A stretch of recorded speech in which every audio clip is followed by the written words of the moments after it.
Voilà donc, bonjour à chacune et bonjour à chacun pour cet après-midi dans la Maison du Seigneur. Cet après-midi, j'aimerais aborder un thème très particulier. C'est un thème qui est un thème d'actualité, qui fait bouger beaucoup de monde, qui leur fait faire de grandes investigations. Ce n'est pas une question d'argent, c'est une question de vérité. Et cette question est la suivante, question qui bouleverse le monde, en tout cas le monde chrétien et le monde de ceux qui cherchent Dieu, qui possède la vraie Bible. Et ça, c'est un problème. Certainement, vous avez eu l'occasion d'aller dans des librairies spécialisées ou que vous avez entendu parler de tel ou tel courant de foi chrétien, au sens très large. Et tout le monde dit, nous, on a telle Bible, telle version de la Bible, tel interprète, tel prophète pour nous l'expliquer. Et c'est vrai que dans un temps comme celui-ci où tout le monde dit avoir la vérité, on se demande même si elle est quelque part. On ne fera pas cet après-midi, comme j'en ai pourtant l'habitude, de lecture d'introduction, mais j'aimerais rapidement balayer une série d'idées, de pensées, et puis peut-être aussi, en passant, d'affirmations qui sont tirées de la parole de Dieu. Il vaut mieux que ce soit la Bible qui parle plutôt que les hommes, surtout sur un sujet comme celui-ci, qui possède la vraie Bible. Déjà, il faut se rappeler que le nom de ce livre que nous avons signifie littéralement non pas le livre, mais au premier abord, les livres. La Bible est devenue avec le temps un nom propre, dérivé du grec « biblion », qui est un mot qui signifie les livres. C'est-à-dire que la Bible telle que l'on a est un recueil de plusieurs autres livres, organisés d'une certaine manière. Il y a donc une première grande partie qui concerne principalement d'ailleurs le peuple témoin de Dieu, Israël, et qui est pour elle comme, le contrat d'habitation de la terre promise, tout ce que Dieu a fait avec les hommes dès l'origine, comment il a mis en avant la foi et le salut par la foi, comment il a aimé les hommes, comment il a voulu travailler avec eux, comment il a aussi combattu le péché, et comment il a établi son nom un jour à un endroit particulier, Jérusalem. Et à partir de là, répandu la connaissance de sa personne au travers du monde tout entier. Et comment il a aussi forgé un salut unique et parfait pour tout homme qui souhaite le rencontrer. Un salut que nous savons aujourd'hui être en la personne de Jésus-Christ. Et c'est cette seconde partie de la Bible que nous appelons Nouveau Testament ou Nouvelle Alliance, qui nous parle de ce Jésus, salut pour toutes les nations.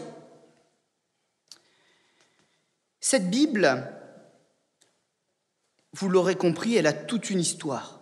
Comment savoir quels sont les livres à relier entre eux? Qui a l'autorité pour le faire? Comment est-on sûr qu'il n'y a pas d'erreur quand cela a été fait? Quand un livre a été mis de côté par rapport à un autre et qu'un autre a été intégré en disant « nous sommes sûrs de son inspiration ». Eh bien déjà, le premier préjugé qu'il faut faire tomber, c'est que la sélection des livres a été faite non pas par des hommes mais par le Saint-Esprit. Pourquoi je dis ça? Vous me direz que c'est complètement fou de poser cette hypothèse. Eh bien déjà, partout tout au long de la Bible, si vous la lisez attentivement, vous verrez une chose. Les livres qui forment le livre sont cités par les prophètes. Ils sont cités par Jésus. Ils sont cités par les apôtres. Et même la Bible elle-même le pose comme une vérité. Allez voir les gens du livre, allez voir les gens de l'Ancien Testament, lisez David, lisez les psaumes, etc. Et dans certains versets clés du Nouveau Testament, il est attesté des livres de l'Ancien Testament.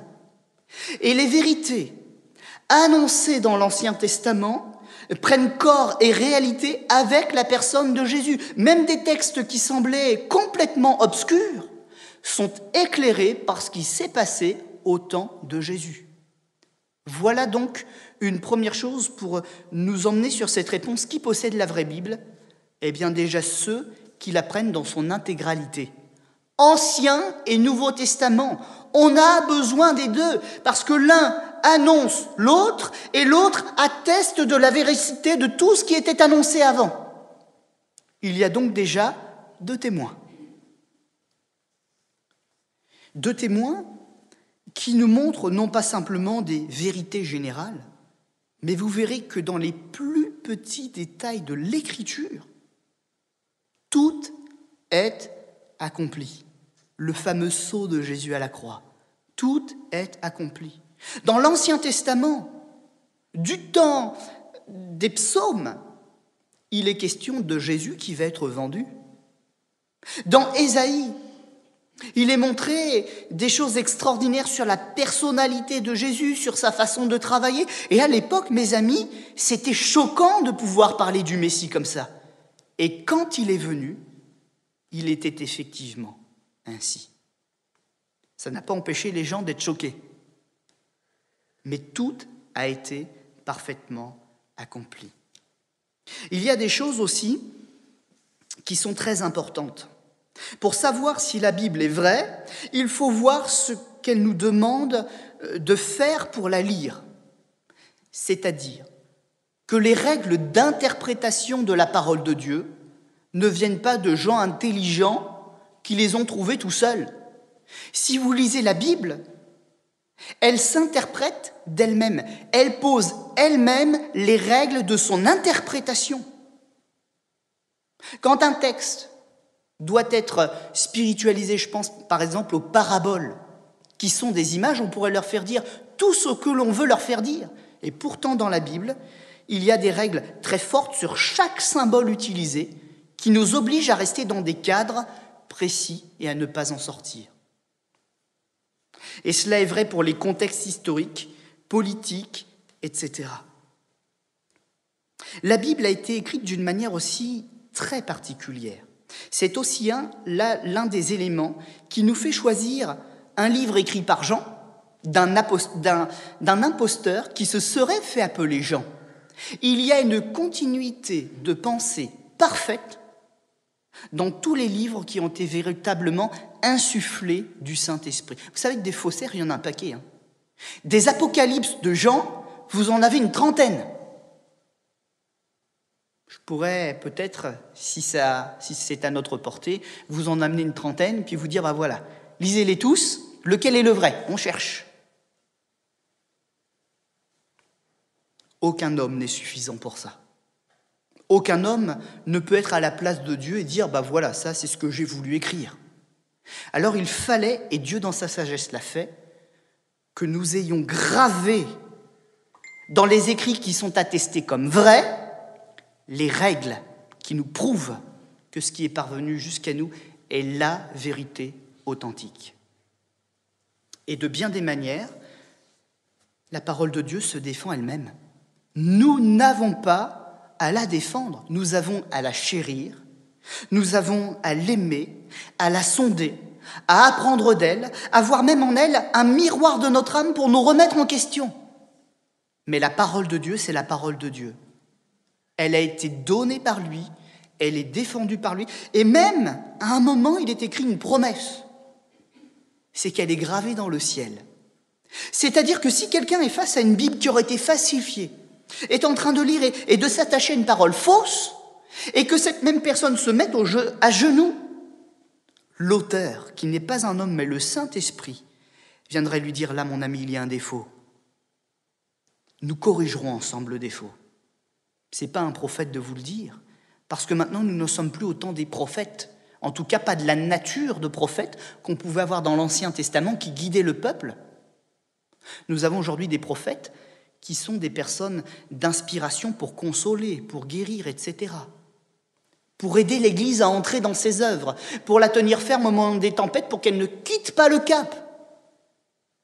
Alors ne nous trompons pas non plus lorsque nous cherchons à interpréter la parole. Celui qui vient la parole s'ouvre devant lui. Et elle lui parle à lui, pour le convaincre, lui. Certains ont fait de la parole de Dieu un prétexte pour rendre esclave. En dehors de moi, en dehors de nous, pas d'explication, donc pas de salut possible, pas de révélation possible. Ça, c'est un mensonge. Parce que Dieu a voulu que la Bible nous parvienne à tous. Et que moi, chacun d'entre nous, nous soyons responsables de la lettre d'amour qui nous a été adressée.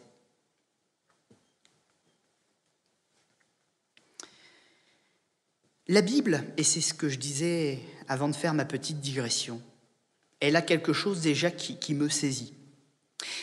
Est-ce que vous avez déjà participé à des débats publics sur des sujets d'éthique, des sujets de morale ou de réflexion, peut-être dans votre commune aussi, en allant voir un petit peu ce qui se faisait pour les aménagements de travaux, etc., pour participer à la vie de votre ville?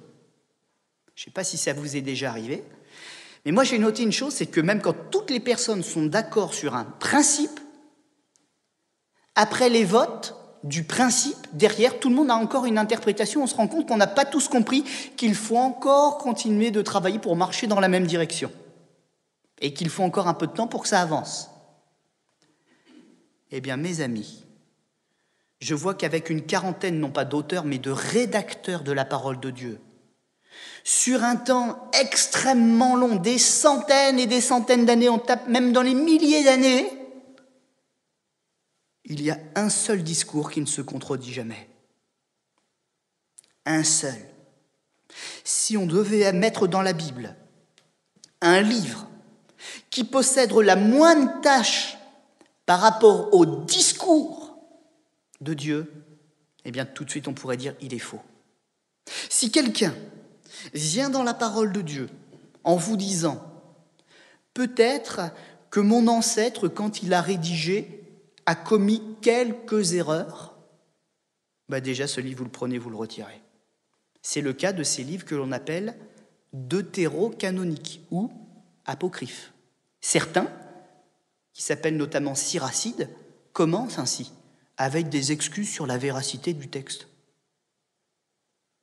D'autres ne sont pas tenus pour vrai, non pas qu'il n'ait pas une valeur historique, mais l'auteur est un illustre inconnu qui a écrit dans une langue étrangère.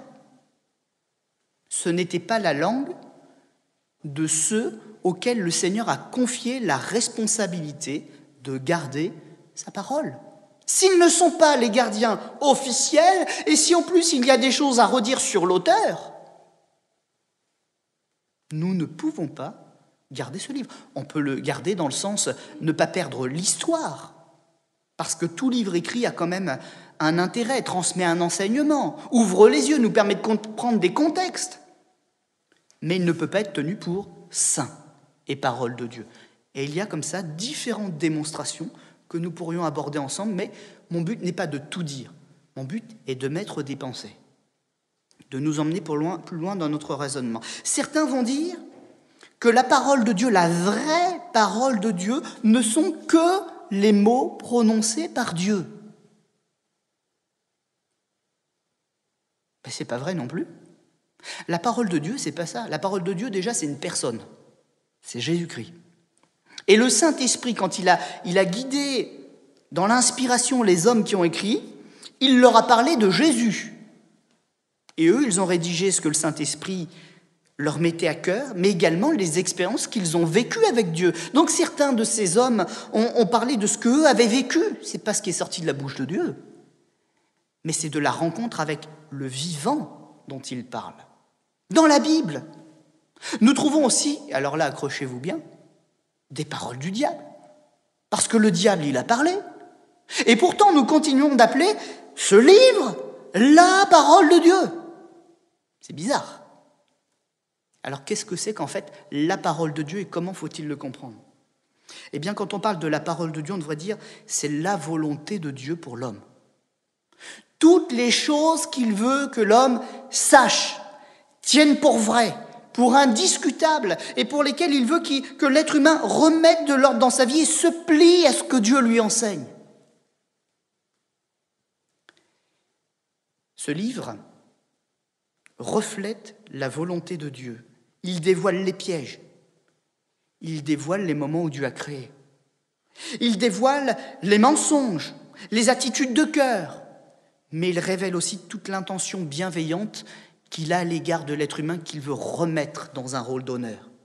Un être humain qu'il veut purifier et garder avec lui dans l'éternité. Alors certains prennent la parole de Dieu Ils veulent y faire du tri. C'est pas la bonne langue à tel endroit. Et ça, nous avons vu que dans certains cas, c'est vrai. Mais en même temps, ils disent, oh là, il y a des textes, ça parle de géants. Bon, est-ce qu'on peut croire à ça? Bon, allez, ça, on le retire. Oh là, ça parle de déluge. Bon, je veux bien croire que les eaux ont monté, mais sur toute la terre, c'est extravagant. Allez, on le retire. Oh, la mer Rouge, elle a été ouverte en deux. Bon, certainement qu'il y a un phénomène lié aux marées, que la mer s'est juste retirée. N'exagérons pas. Allez, on scientifise, j'invente un mot exprès. Et on met de côté. Mes amis, ce n'est pas parce que c'est extraordinaire que ce n'est pas vrai. Et à bien y regarder, il n'y a pas de folklore sur ce que Dieu nous dit dans la Bible. C'est extraordinaire, mais c'est aussi sobre. Il dit, je suis Dieu, j'ai ouvert la mer, les gens sont passés, point, victoire. Il ne dit pas, il y a des créatures bizarres qui sont venues de toutes les couleurs, ils ont fait la fête, ils ont dansé, ils ont retenu les eaux. Vous êtes d'accord? On n'est pas dans du folklore inca, maya, ou de d'autres dénominations, ou de d'autres pensées. C'est la vérité extraordinaire, mais c'est la vérité nue. Et ça, on peut y croire, parce que des hommes qui ont vécu sur cette terre ont voulu l'écrire. Ils y ont engagé leur réputation. Vous imaginez que les gens qui ont écrit ces choses-là, ils ont été pris pour des fous. Mais c'était la vérité. Et ils ont voulu obéir à Dieu plutôt qu'aux hommes. Et Dieu a voulu nous sauver par une autre folie, la prédication de la croix. Et dit, bienheureux ceux qui n'ont pas vu, mais ceux qui ont cru.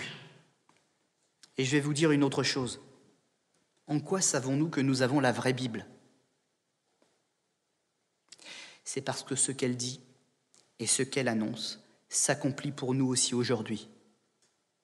Qu'un pécheur vienne ici dans cette assemblée, qu'il dise et qu'il crie « J'ai besoin de la grâce de Jésus, parce que j'ai entendu qu'il pardonne », je peux vous garantir qu'il ressortira d'ici pas pardonné par des hommes, ni par les anciens, ni par moi, ni par vous, mais par Jésus-Christ.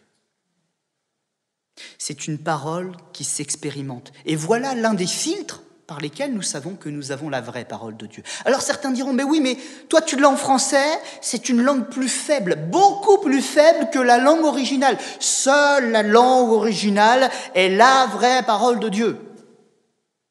Dans un sens, c'est pas faux. Mais nous avons en français un outil à notre portée. Et ça, c'est déjà un point de départ. Et celui qui sonde déjà cet outil, je peux vous dire qu'il ne tardera pas à rencontrer le vrai Dieu qui est derrière. Parce qu'il ne faut pas se tromper sur l'intention profonde de la Bible. Ce n'est pas de nous donner la somme de toutes les connaissances et de nous élever par la connaissance. Ce n'est pas ça l'intention de la Bible. Voilà encore une erreur que nous commettons. L'intention de la Bible, c'est de nous faire rencontrer son auteur. Et celui qui trouve Jésus, il a trouvé la vraie parole vivante.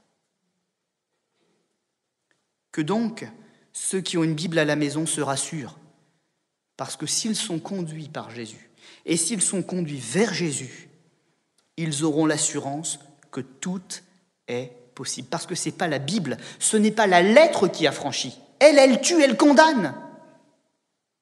Mais c'est le Fils qui nous a franchis. Et le rôle de la Bible, il n'est que là. Nous conduire au Fils. Alors certains vont vouloir minimiser les textes. D'autres vont avoir peur de ne pas en avoir assez. Ils vont rajouter des livres.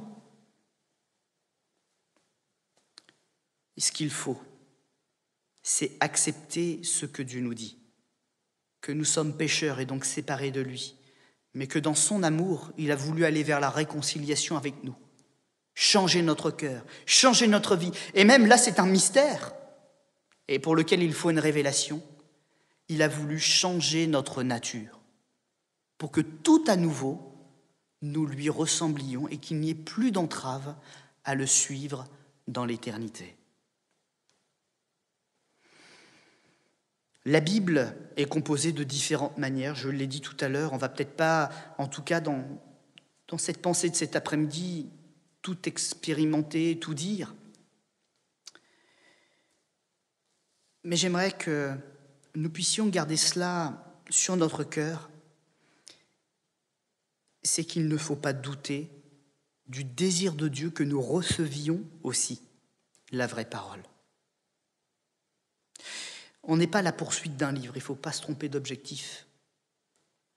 Nous sommes poursuivis par Dieu qui nous cherche. Si quelqu'un donc aspire à le rencontrer, qu'il commence par se mettre sur ses genoux, qu'il demande à Dieu un signe. Et il recevra ce signe. La Bible nous parle encore d'avertissements à la fois extraordinaires et à la fois graves concernant cette parole écrite. La Bible nous dit que malgré tout, il faut la craindre et la respecter pour la transmettre le plus fidèlement possible. Dans l'Ancien Testament, dans plusieurs textes des prophètes, dans la bouche de Jésus et encore dans l'Apocalypse, il nous est dit de ne pas trahir la parole, de ne pas chercher à la modifier, même au plus petit trait de l'être près. Mes amis, nous devons donc aussi faire attention à la façon dont nous l'interprétons et dont nous la transmettons. Et à celui qui est fidèle, le Seigneur fait de grandes promesses de victoire et de vie éternelle, de multiplication et d'enrichissement. Si vous voyez qu'un détenteur de la parole est en train de sombrer dans la dureté, dans l'amertume, dans le légalisme, soit il n'a pas la vraie Bible, soit il ne vit pas l'inspiration que veut lui donner la vraie Bible. À l'inverse, celui qui se laisse pénétrer par l'Écriture a de belles promesses. L'amour parfait bannit la crainte. Les justes vivront éternellement. Et il y a tellement de paroles comme cela qui viennent au secours de notre incrédulité. J'aimerais dire encore une chose, c'est que c'est vrai, dans l'Ancien Testament, il y a beaucoup de structures. Structures dans l'ordre religieux, structures dans l'ordre politique d'Israël. Mais c'était un temps pionnier où Dieu construisait sa présence au milieu des hommes. En Jésus-Christ, il a prouvé sa présence et sa bienveillance au milieu des hommes. Nous n'avons pas besoin d'une élite pour nous guider. Il y a des serviteurs que Dieu a établis, c'est vrai, mais c'est tout autant pour nous aider que pour nous conseiller, nous aider à guérir et avancer. Ce n'est pas pour nous assujettir. Il n'y a pas ici une élite. Il y a aux yeux de la parole de Dieu des frères et des sœurs qui sont soumis par la même obéissance à la parole et par le même amour à l'Éternel. Parce que la Bible, elle est pour tous. Vous n'aurez pas de ministère d'interprète sur la terre. Il y a des enseignants, c'est vrai, mais celui ou celle qui interprète au final, c'est nous, selon notre mesure de foi, selon notre responsabilité. Parce que c'est vrai que dans l'Ancienne Alliance, il y avait des choses qui étaient faites de manière communautaire, même des sanctions qui étaient communautaires parfois.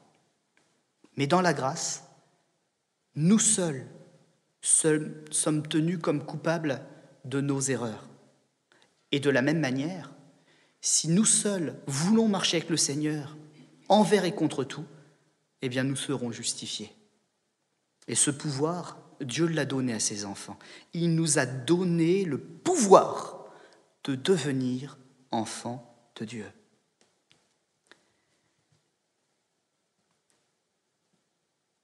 Je terminerai donc sur cette pensée que j'ai déjà émise à un moment dans ce message.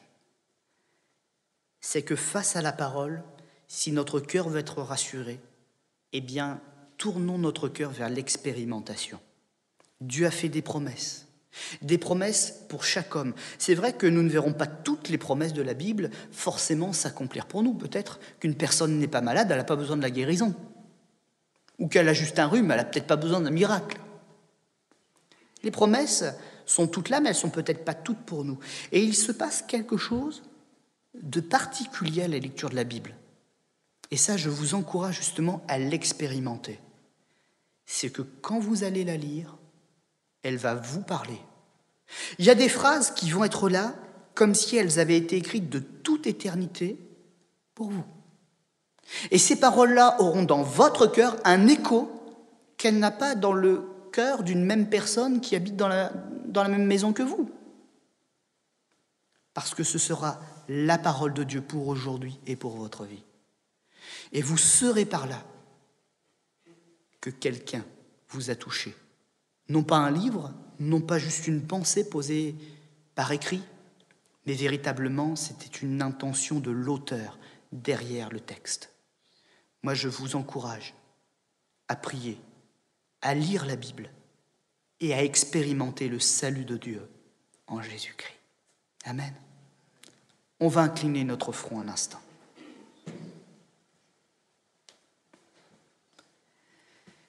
Seigneur notre Dieu, dans un monde de confusion comme celui-ci, où chacun fait ce qu'il veut, où tout le monde pourrait même prendre un ordinateur et réécrire ce qu'il veut dans la Bible pour proposer sa version, nous te demandons grâce et nous te demandons d'accepter nos prières. Prières pour ne pas être trompés, prières pour être dans la vérité, prières pour te rencontrer toi, parce qu'après tout, nous avons compris le sens de l'outil qui a été mis entre nos mains. C'est vrai, nous reconnaissons la Bible est sainte. Et par là, nous la respectons, nous ne voulons pas la déformer. Mais nous reconnaissons aussi que l'intention que tu avais en nous la donnant, ce n'était pas qu'on la garde religieusement devant nous, mais c'était qu'elle pénètre notre cœur et nous amène à te rencontrer, dans un endroit spirituel, dans un temps de rencontre spirituelle, sur nos genoux, dans la prière. Ce miracle est possible. Des générations et des générations l'ont fait et l'ont reconnu. Christ est réellement ressuscité. Sa parole est vivante. Elle nous interpelle de sa part. Et quand nous sommes interpellés, quand nous ne résistons pas, quand nous écoutons, quand nous faisons la démarche en direction de celui qui nous a appelés, nous le rencontrons. Et comme beaucoup d'hommes et de femmes, même de l'Écriture, ont pu en rendre le témoignage, nous tombons sur notre face devant celui qui est saint. Et nous disons, tu es l'Éternel. Toi seul es véritablement digne d'être loué, adoré. Tu es la vérité, le chemin et la vie éternelle.